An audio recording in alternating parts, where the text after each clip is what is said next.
Bienvenue sur les news de Samir. Aujourd'hui, on va parler de l'actualité et plus spécifiquement de Donald J. Trump.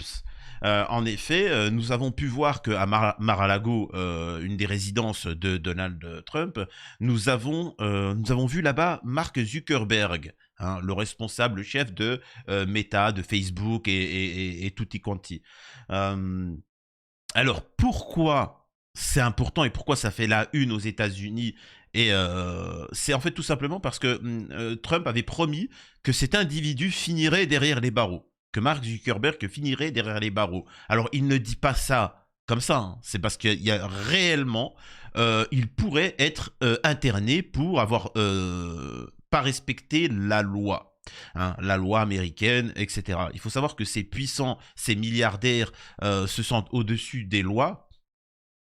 Et ce qui est intéressant, c'est que nous sommes en Occident dans un système, alors certains diront démocratique, mais c'est faux, où c'est les puissants qui dirigent, qui contrôlent, bref.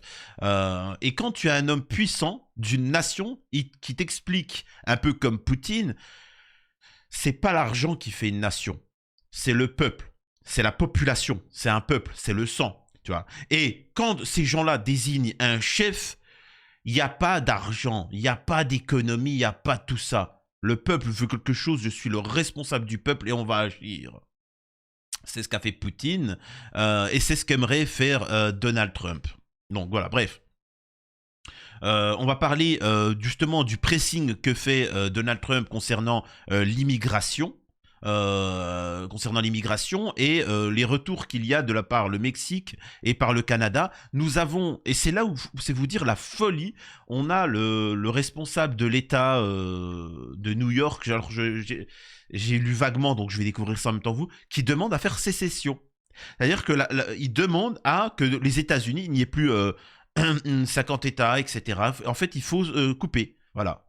Ils appellent à que les États-Unis se divisent en plusieurs pays et de ne plus faire partie des États-Unis à cause de l'élection de Trump. Je vous le rappelle, Trump ne souhaite que l'intérêt des États-Unis et il souhaite la paix dans le monde. Alors pourquoi ça dérange, à votre avis, hein? Je vous pose la question. Donc on va aborder tout plein de petits sujets comme ça. Avant ça, bien évidemment, je vous convie à vous abonner à la chaîne pour la soutenir. Laissez un petit commentaire dès le début et un petit like. Et on va pouvoir démarrer. Alors on va commencer par Mark Zuckerberg. Et vous allez voir pourquoi cette histoire de... pourquoi il risque de finir en tôle. Alors, attendez, hop, je vais juste couper ça. Voilà. Nassé de prison à vie par l'ancien président Mark Zuckerberg, invité à dîner par Trump pour soutenir le renouveau national de l'Amérique.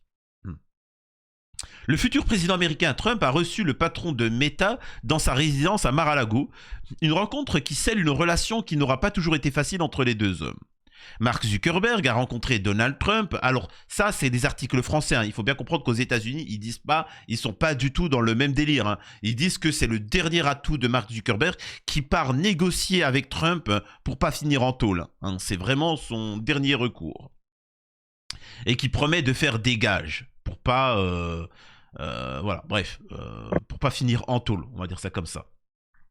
Mark Zuckerberg a rencontré Donald Trump lors d'un dîner ce mercredi 27 novembre dans sa résidence de Mar-a-Lago en Floride, ont indiqué des représentants des deux hommes. Au moment où le patron de Meta, Facebook, Instagram, Threads, WhatsApp, cherche à améliorer ses relations avec le président élu. Le futur directeur adjoint du cabinet présidentiel, Stephen Myers, a confirmé la rencontre entre les deux hommes sur la chaîne Fox News, en précisant que Zuckerberg avait clairement indiqué qu'il voulait soutenir le renouveau national de l'Amérique sous la direction du président Trump. C'est ce qu'on appelle avoir les chocottes, hein, parce qu'il ne s'exprimait pas comme ça il y a quelque temps. Reconnaissant de l'invitation, Mark était reconnaissant de l'invitation à se joindre au président Trump pour un dîner et de l'opportunité de rencontrer les membres de son équipe au sujet de l'administration entrante. A de son côté annoncé le porte-parole de Meta. Le patron de Meta a même félicité le président élu sur son réseau social Threads. Pour autant, la relation entre les deux hommes n'a pas toujours été au beau fixe. Après l'assaut au Capitole, le janvier 2021, Facebook faisait partie de ceux qui avaient banni le compte de Trump. Donc imaginez-vous quand même qu'on a une société privée qui bannit de médias un président. C'est fou, quoi. C'est vous dire la puissance que ces gens-là se permettent. Qu'il avait poussé à créer son propre réseau. Trump avait également déclaré dans son livre Save America que Zuckerberg devait passer le reste de sa vie en prison, après l'avoir accusé de comploter contre lui, selon Politico. Après un éloignement, un retour vers les politiques. Selon un article du New York Times, Zuckerberg s'était éloigné des réseaux politiques en 2021, après être d'un côté critiqué pour avoir banni Trump et l'autre critiqué pour ne pas avoir assez régulé les propos de Trump sur le Covid, etc. Si pendant la campagne, le patron de Meta n'avait soutenu publiquement aucun candidat, en coulisses, Zuckerberg a embauché Brian Baker, républicain, pour renouer avec les médias de droite. Toujours selon les médias américains, Zuckerberg n'avait aucune relation avec Kamala Harris, bien évidemment, mais immisçait des premières discussions. Voilà. Donc en fait, tout va bien circuler, il n'y a rien à voir. La réalité, hein, qu'on ne vous dira pas en France, c'est que Zuckerberg était du côté de Kamala Harris et qu'ils ont banni de tous les moyens Trump. Ils l'ont accusé de trucs de ouf. Et pendant la pandémie, hein, y a eu de la censure extrême, etc. Ce à quoi a lutté contre Trump. On l'a connu ici, hein, le pass sanitaire et ainsi de suite. Et donc, bien évidemment, Meta aussi a caché les informations quand on voulait dénoncer les pédos. Donc tout ça, Trump, tout réuni, dans la loi américaine, le mec, il peut finir sa vie en tôle. Et donc, il faut bien comprendre que maintenant que Trump va être élu, alors, c'est pas seulement que Trump a été élu, c'est qu'ils n'ont pas réussi à le flinguer, hein, je précise. Au début, ils ont tout fait pour le discréditer. Ensuite, il fallait l'éliminer physiquement. Ça n'a pas marché malheureusement pour eux. Et donc maintenant, ils viennent tapiner devant lui, lui faire des courbettes et expliquer que voilà, il faut se calmer. Donc, voilà ce qui est en train d'arriver en ce moment aux États-Unis. Au-delà de ça, je rappelle que Trump n'a pas son équivalent en France. Hein. Faut bien le comprendre, il n'a pas son équivalent. Tout simplement parce qu'encore une fois, je le répète, Trump, et ça j'ai pu le constater en France, les gens se projettent dans des contrées qui ne sont pas les leurs. Ils essaient de comprendre l'Iran, la politique iranienne, algérienne, russe, américaine.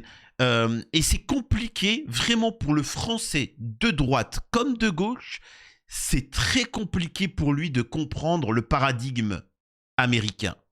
Parce qu'il n'arrive pas à comprendre qu'un politique, un président comme Trump, pense d'abord à l'intérêt de son pays, priorise l'intérêt de son pays, économiquement, politiquement et ainsi de suite.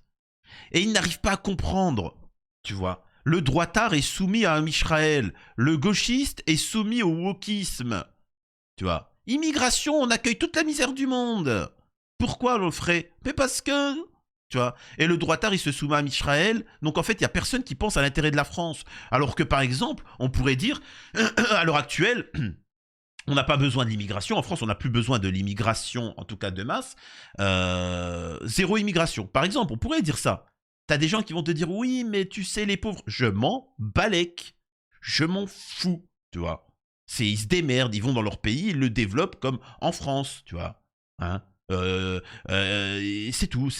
Voilà, qu'est-ce que voulez-vous dire? En France, c'est pas devenu un pays... La France n'est pas devenue un pays riche comme ça. Il y a eu du travail derrière, hein.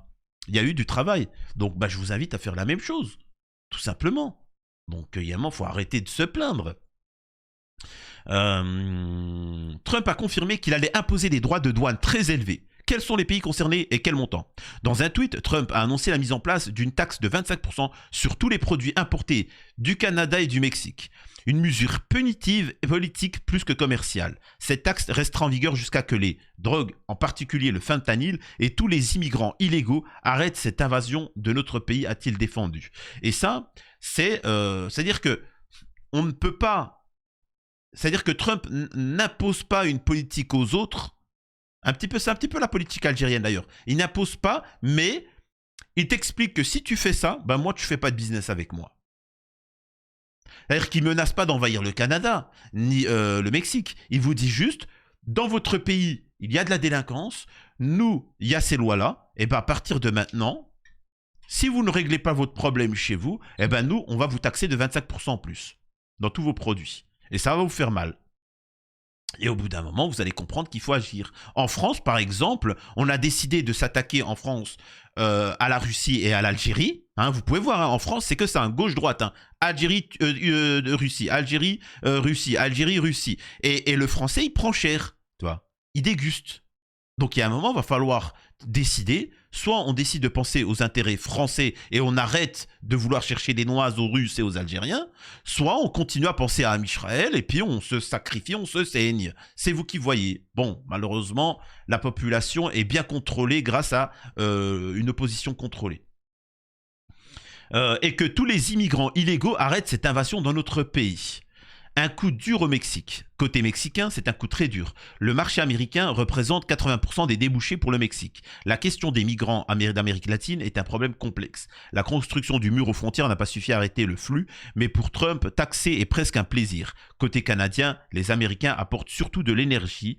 Et comme les réseaux sont étroitement connectés, une taxe veut surtout dire que les Américains paieront leur courant 25% plus cher. Bon, voilà, bon, ça c'est pas le truc le plus intéressant.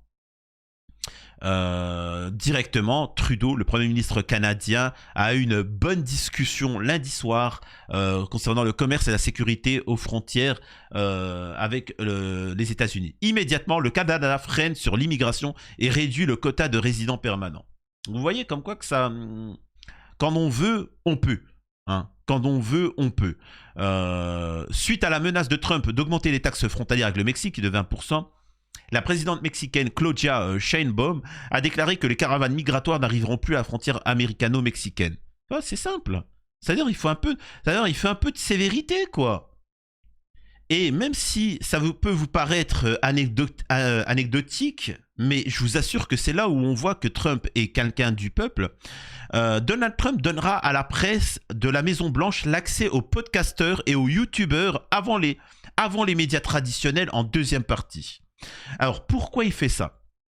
Parce qu'en fait, comme les médias sont tous, une bonne partie sont corrompus, idéologiquement, etc., le fait qu'il y ait des petites gens comme moi, qui sont là pour l'intérêt, entre guillemets, des peuples, eh ben, c'est intéressant de les mettre en avant.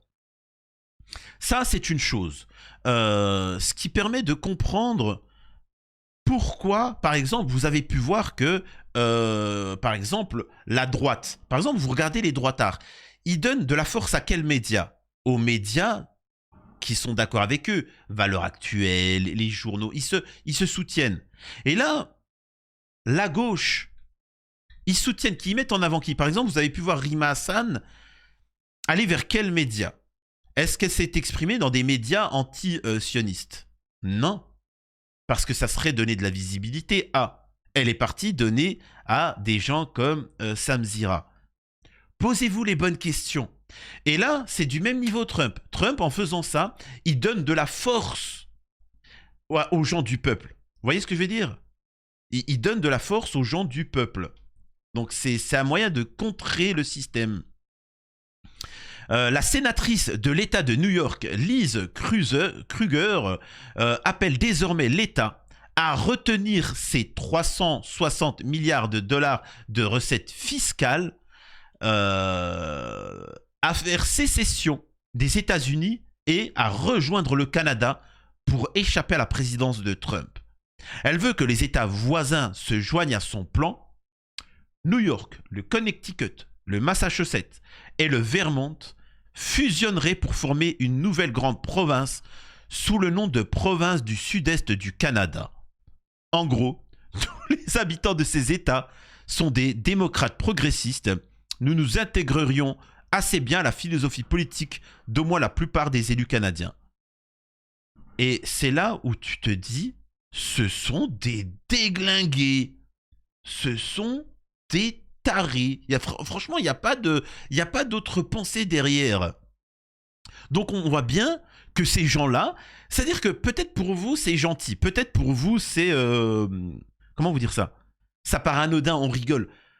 Avec le sourire, cette gaucho bobo t'explique qu'il faut amputer un quart des États-Unis, tu vois, un quart des États-Unis et les donner au Canada.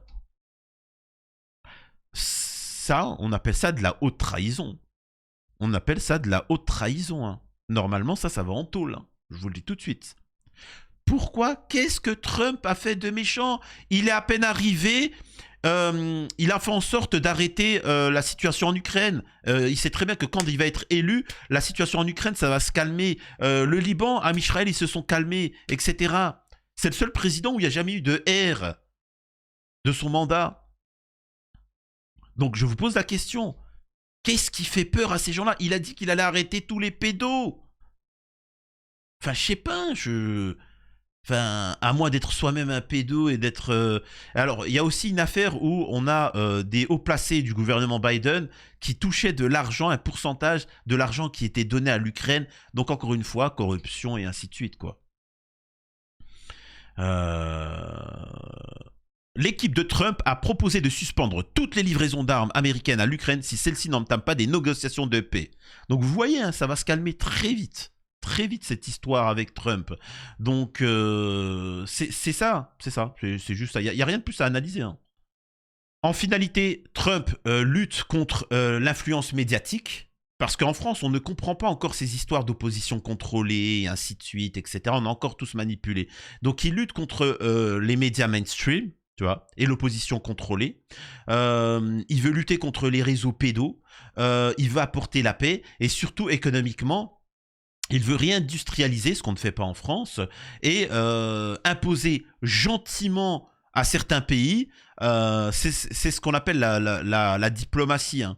C'est-à-dire que même si elle peut être dure parfois, imposer des choses sans utiliser l'arme. C'est-à-dire que c'est ce que fait la Chine, par exemple. C'est ce que fait la Chine ou la Russie. C'est si tu veux faire du business avec moi, on va s'en foutre plein les poches. Et derrière, il faut juste qu'on respecte un certain quota de règles en commun.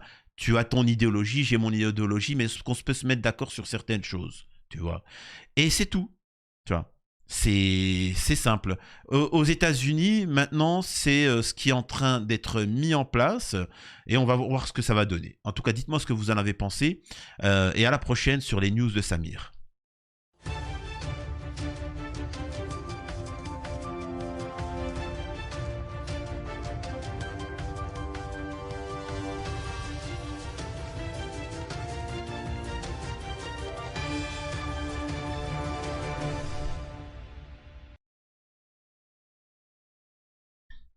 Bon, Trump, si tu m'écoutes, hein, Donald Trump, j'ai quand même beaucoup parlé de toi. Hein, je quand même essayé d'analyser un peu tes discours et ainsi de suite. Je me suis fait tomber dessus par les propalos.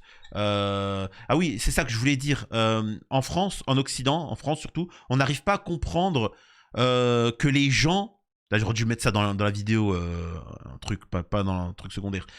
Ils essayent d'imposer, ils ne comprennent pas que Trump s'en fiche de la Palestine, de l'Ukraine, de la Russie. Tu sais, ils comprennent pas. Parce que le Français est habitué à penser à tout sauf à son pays. Tu vois, il pense à la Palestine. C'est bien, hein, je suis pas en train de dire que c'est mauvais. Il pense à la pauvreté en Afrique, il pense à ceci, il pense à l'Ukraine. D'abord, penser à la France. Parce que déjà, si tu étais puissant, fort...